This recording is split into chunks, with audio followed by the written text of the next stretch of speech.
اس تو بعد نبی علیہ الصلوۃ والسلام دی 23 سالہ نبوی زندگی دے اندر کوئی ایک ایسا مقام وکھاؤ جتھے نبی نے آپ منگیا ہوئے یا اپنے صحابہ نو آکھیا ہوئے اللہ کو منگیا کرو تو میرا وسیلہ دیتا۔ پیارا پیغمبر کامل دین لے کے آیا، الیوم اکملت لکم دینکم، کامل دین ہے، مکمل دین ہے۔ اس مکمل دین دے وچوں پیغمبر نے اگر صحابہ کرام نو 23 سالاں دے وچ آکھیا ہے تسا وسیلہ جڑا ہے او دے کے میں نبی دا اللہ کو منگیا کرو تو بات ٹھیک ہے، بات پیغمبر دی تعلیم ہے۔ تے اگر پیغمبر دی تعلیمات چ یہ چیز ثابت نہیں، وقت پیراں دا، بزرگاں دا، نبیاں دا، ولیاں دا وسیلہ دیونا بھئی اللہ سندا ہی تاں ہے جو فلانے دا وسیلہ دیو، تو وقت اللہ دی شان دے اندر گستاخی ہے۔ کیا اللہ تعالیٰ جڑا قانون فرمایا کہ اجیب دعوت الداع اذا دعان، او جھوٹا ہے؟ کیا اللہ دے قرآن نے جڑی قانون بیان کیتا ہے نحن اقرب، اے جھوٹا ہے؟ تو اس واسطے کئی سوال پیدا ہوندے ہیں اگر اسا اللہ کو منگیے وسیلے نہ۔ جی دوستو، آپ نے دیکھا اور سنا کہ نبی صلی اللہ تعالیٰ علیہ وآلہ وسلم کا وسیلہ مانگنا یہ اللہ تبارک و تعالیٰ کی گستاخی ہے، کیونکہ اللہ تبارک و تعالیٰ فرماتے ہیں اجیب دعوت الداع اذا دعان، جب کوئی دعا کرنے والا مجھے پکارتا ہے تو میں اس کا جواب دیتا ہوں۔ نحن اقرب الیہ، یہ نعوذ باللہ پھر جھوٹا نکلے گا، تم نبی کا وسیلہ لیتے ہو۔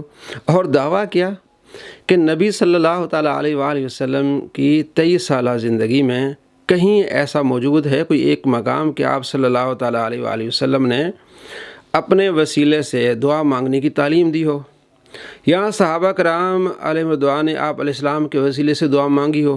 اگر مانگی ہے تو ٹھیک ہے، اگر یہ ثابت نہیں، یعنی یہ کہہ رہا ثابت نہیں، تو یہ اللہ تبارک و تعالیٰ کی گستاخی ہے۔ کیسے کیسے نمونے دنیا میں آتے ہیں، یہ شیطانی توحید ہے۔ یہی بات ابلیس نے کہی تھی کہ یا اللہ میں آدم علیہ السلام کو سجدہ کیوں کروں، میں تو تجھے سجدہ کروں گا۔ بھئی توحید وہ ہے جو نبی صلی اللہ تعالیٰ علیہ وآلہ وسلم نے سکھائی ہے۔ آپ علیہ السلام نے رب سے ڈائریکٹ مانگا بھی ہے، اور آپ صلی اللہ تعالیٰ علیہ وآلہ وسلم نے وسیلے کی تعلیم دی ہے۔ بخاری اٹھا کے دیکھیں، یہ نمونے جو نظر آ رہے ہیں بخاری کرتے ہیں۔ 1010 1010 نمبر حدیث بخاری میں حضرت عمر بن خطاب رضی اللہ تعالیٰ کے زمانے میں جب بھی کہا تھا آپ علیہ السلام کے چچا کے وسیلے سے دعا مانگتے، عباس کے وسیلے سے، اور اللہ تبارک و تعالیٰ کی بارگاہ میں عرض کرتی یا اللہ اس سے پہلے جب ہمارے درمیان نبی علیہ السلام موجود ہوتے تھے ہم آپ علیہ السلام کے وسیلے سے دعا کرتے تھے، تو پانی برساتا تھا، آج ہم تیرے چچا کے وسیلے سے دعا مانگتے ہیں تو پانی برسا۔ تو حضرت عمر بن خطاب رضی اللہ تعالیٰ آپ علیہ السلام کے چچا کے وسیلے سے دعا مانگ رہے ہیں، اور صحابہ کرام آپ علیہ السلام کے وسیلے سے دعا مانگ رہے، بخاری سے ثابت ہے۔ بھائی تو کدھر پھر رہے ہو؟ یعنی کہ تم گستاخی کا لیبل بھی لگا رہے ہو، شیطانی توحید بیان کرتے ہوئے تمہیں شرم نہیں آتی؟ آپ صلی اللہ تعالیٰ علیہ وآلہ وسلم نے خود وسیلے کی تعلیم دی ہے، پتہ نہیں کیا کتابیں پڑھتے ہیں۔ ترمذی میں حدیث ہے، ابن ماجہ میں حدیث ہے، مسند احمد میں حدیث ہے۔ ابن ماجہ میں حدیث کا نمبر 1385۔ آپ علیہ السلام کی بارگاہ میں ایک صحابی آتے ہیں، عرض کرتے ہیں یا رسول اللہ صلی اللہ علیہ وسلم میں نابینا ہو گیا ہوں، میرے لیے دعا کریں۔ آپ علیہ السلام فرماتے ہیں اگر تم صبر کرو تمہارے لیے بہتر ہے، اگر چاہتے ہو تو میں دعا کرتا ہوں۔ عرض کی یا رسول اللہ دعا کریں، تو آپ علیہ السلام فرمایا جاؤ وضو کرو، 2 رکعت نفل پڑھو، اس کے بعد پھر یہ دعا کرنی ہے اللہم انی اسألک، یا اللہ میں تجھ سے سوال کرتا ہوں واتوجہ الیک بمحمد نبی رحمہ، نبی صلی اللہ تعالیٰ علیہ وآلہ وسلم کے وسیلے سے دعا کرتا ہوں۔ نبی علیہ السلام نے خود سکھایا کہ اس طرح دعا کرنی کہ یا اللہ میں محمد عربی صلی اللہ تعالیٰ علیہ وآلہ وسلم کے وسیلے سے دعا کرتا ہوں، یا محمد انی قد توجہت بک الی ربی، اے محمد میں آپ کے وسیلے سے اپنے رب کی بارگاہ میں آ گیا ہوں، دعا کرتا ہوں یا اللہ میرا یہ مسئلہ حل فرما دے۔ اور مسند احمد میں حدیث ہے، اس کا نمبر جو مکتبہ شاملہ میں ہے 17241، وہ جاتا ہے وضو کرتا ہے، نماز پڑھتا ہے، دعا کرتا ہے، اللہ تبارک و تعالیٰ اس کی دعا قبول فرماتا ہے، اس کی آنکھیں، اس کی بینائی واپس آ جاتی ہے۔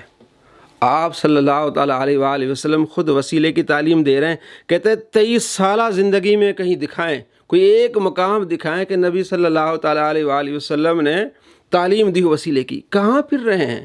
کیسے نمونے ہیں؟ اور صحابہ نے آپ صلی اللہ تعالیٰ علیہ وآلہ وسلم کے صحابی حضرت عمر کا واقعہ تو میں آپ کو بخاری سے میں نے سنا دیا۔ 508 نمبر روایت ہے، معجم کبیر طبرانی میں صحیح روایت ہے کہ حضرت عثمان بن حنیف رضی اللہ تعالیٰ کے پاس ایک شخص آتا ہے، کہتا ہے کہ میں عثمان غنی رضی اللہ تعالیٰ کے پاس جاتا ہوں، میرا کام نہیں ہو رہا تو آپ سفارش کر دیں۔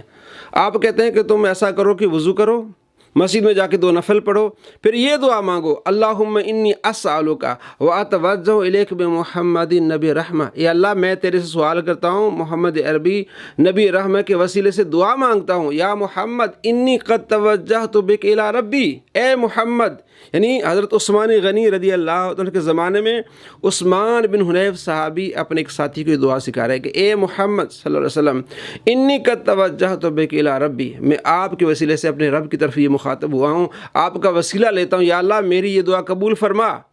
یہ دعا کر کے حضرت عثمان غنی رضی اللہ تعالیٰ کے پاس جاتے ہیں، حضرت عثمان غنی رضی اللہ تعالیٰ کا درباری آپ کو اندر لے جاتا ہے، حضرت عثمان غنی رضی اللہ تعالیٰ کو اس کا کام کر دیتے ہیں۔